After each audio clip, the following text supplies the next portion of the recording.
Halo, Assalamualaikum. Bertemu lagi dengan Ibu Iza. Anak-anak, hari ini kita akan belajar mengenai peristiwa alam. Nah, apa sih peristiwa alam itu? Peristiwa alam adalah segala hal yang diakibatkan oleh alam yang bisa mempengaruhi kehidupan manusia.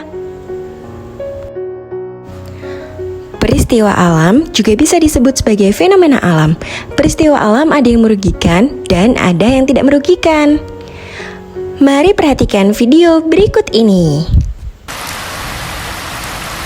Coba, apa yang kalian lihat dari video berikut ini?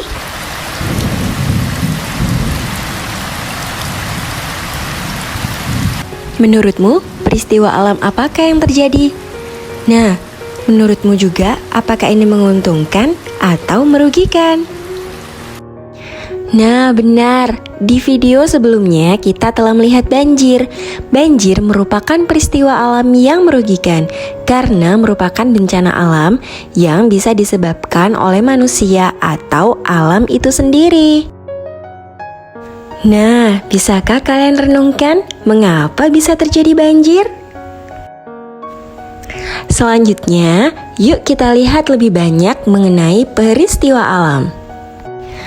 1. Gempa bumi. Gempa bumi dibedakan menjadi 3, yaitu gempa vulkanik, runtuhan, dan tektonik.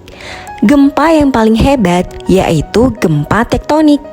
Gempa tektonik terjadi karena adanya pergeseran kerak bumi. Sebagian besar gempa tektonik terjadi ketika dua lempeng saling bergesekan.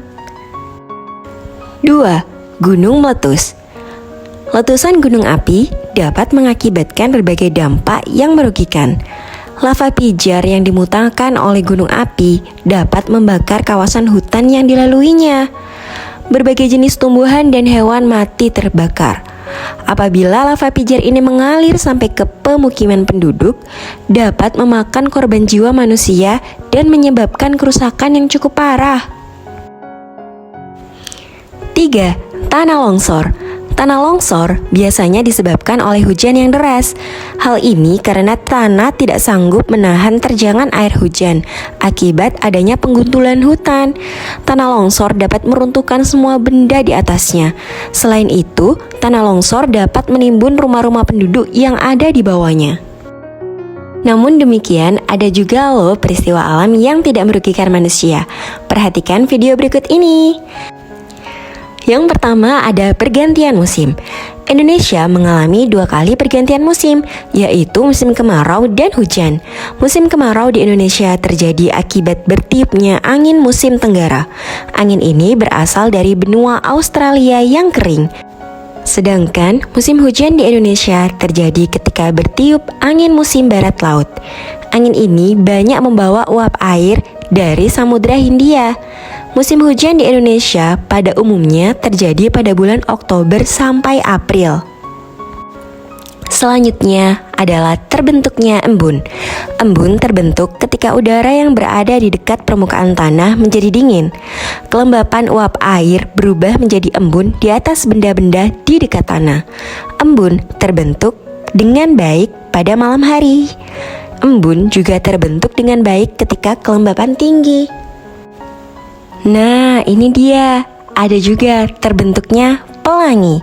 Fenomena alam ini biasanya muncul setelah terjadi hujan. Apabila dilihat dari segi ilmu, pembentukan pelangi sangat sederhana. Pelangi hanya merupakan pembiasan cahaya.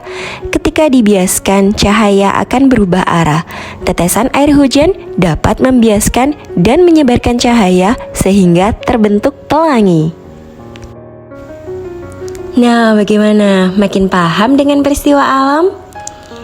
Sampai jumpa di kelas Ibu Iza selanjutnya. Wassalamualaikum warahmatullahi wabarakatuh.